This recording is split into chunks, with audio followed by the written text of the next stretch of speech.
Assalamualaikum warahmatullahi wabarakatuh. Perkenalkan, nama saya Nana Rianti dari kelas MJ 504. Sini saya akan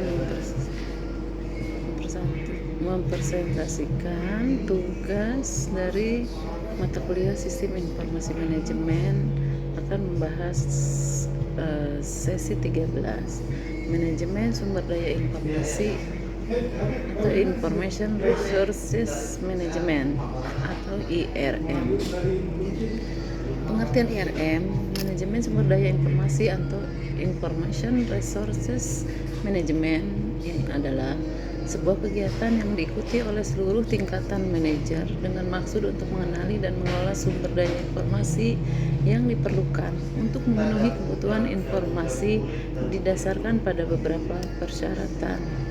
Pengertian IRM merupakan sebuah konsep manajemen sistem informasi yang mengatur manajemen dan tugas fungsi sistem informasinya ke dalam 5 bentuk dimensi berikut.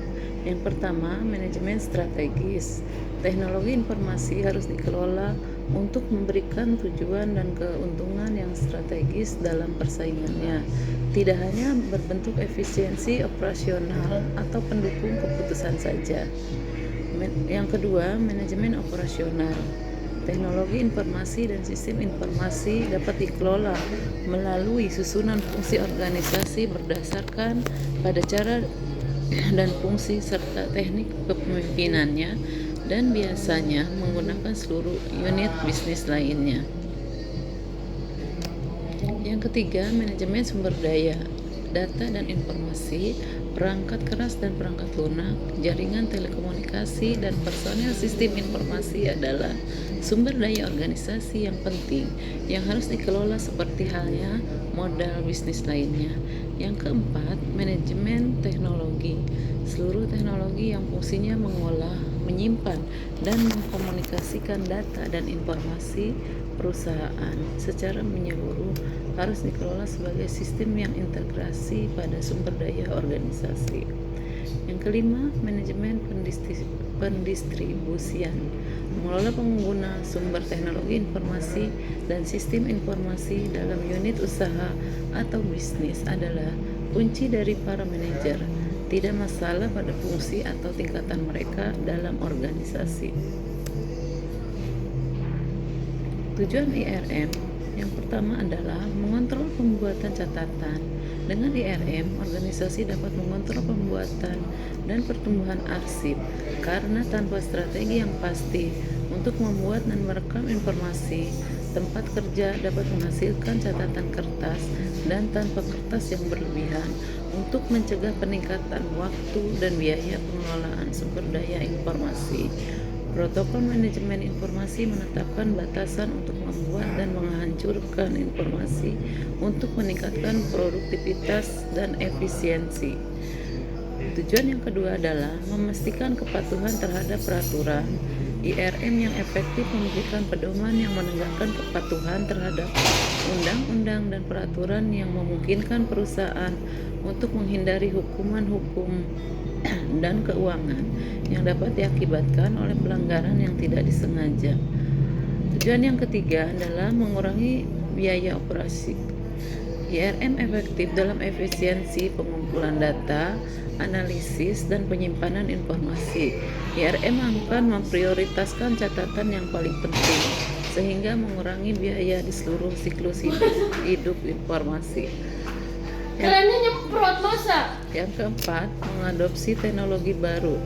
IRM menyediakan kemampuan untuk mengadopsi teknologi yang lebih baru dan lebih efisien dalam mengelola informasi berupa otomatisasi, kecerdasan buatan, atau layanan teknologi apapun yang akan membantu perusahaan memperoleh lebih banyak manfaat dari informasinya. Tujuan yang kelima adalah meningkatkan produktivitas dan efisiensi. IRM dapat meningkatkan cara karyawan menyimpan dan mengambil informasi yang diperlukan selama aktivitas sehari-hari mereka, serta dapat membantu organisasi mengekstrak wawasan yang dapat ditindaklanjuti dari catatannya untuk memandu pengambilan keputusan. Tujuan yang keenam adalah mengurangi risiko. Fungsi penting dari IRM adalah mengurangi risiko hukum dan keuangan terhadap organisasi.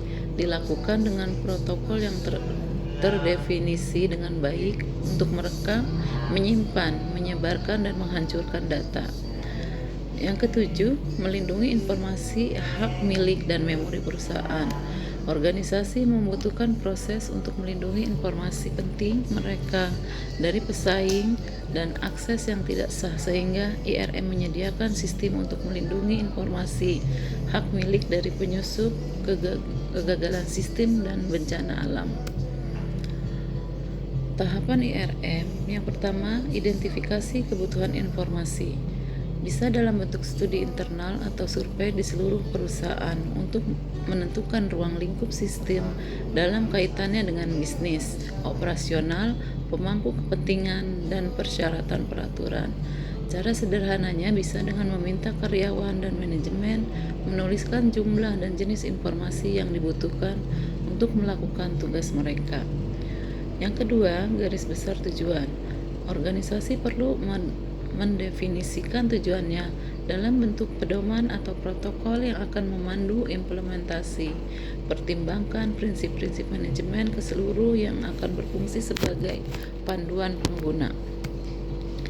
Yang ketiga, tentukan sumber informasi.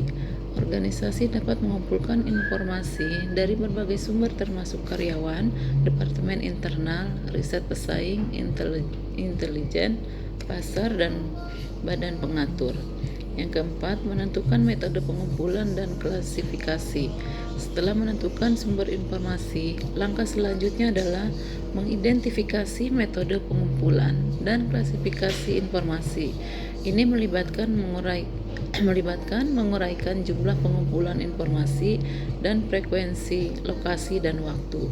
Untuk klasifikasi, tentukan informasi mana yang bersifat kuantitatif, kualitatif, teknis, demografi, keuangan, hukum, dan lainnya. Yang kelima, menentukan metode penyebaran. Identifikasikan penerima informasi, format, dan saluran distribusi, serta putuskan kapan harus memberikan akses data dan tindakan kontrol lainnya untuk mencegah pelanggaran. Yang keenam, melakukan analisis biaya manfaat. Biaya IRM akan mencakup biaya untuk menyiapkan infrastruktur, staf pelatihan, operasi harian, dan pemeliharaan. Sistem manajemen informasi yang efektif dan akan memberikan manfaat yang lebih besar daripada biayanya. Yang ketujuh, menerapkan dan mengevaluasi. Jika analisis biaya manfaat positif, sistem harus disiapkan dan memberikan pelatihan dan pedoman operasional. Kinerja sistem harus dinilai setelah beberapa bulan untuk menentukan bagaimana sistem tersebut memenuhi tujuannya, termasuk memastikan bahwa manfaatnya terus melebihi biaya. Yang kedelapan, pertahankan dan tingkatkan. Evaluasi akan menunjukkan bagaimana meningkatkan efektivitas sistem dan juga memberikan kesempatan untuk meningkatkan infrastruktur dan melatih kembali staf. Perbaikan terus-menerus dapat memberikan kontribusi positif bagi kemampuan perusahaan untuk mencapai tujuan jangka pendek dan jangka panjang.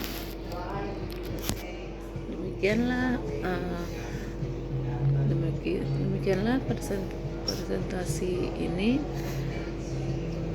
Assalamualaikum warahmatullahi wabarakatuh.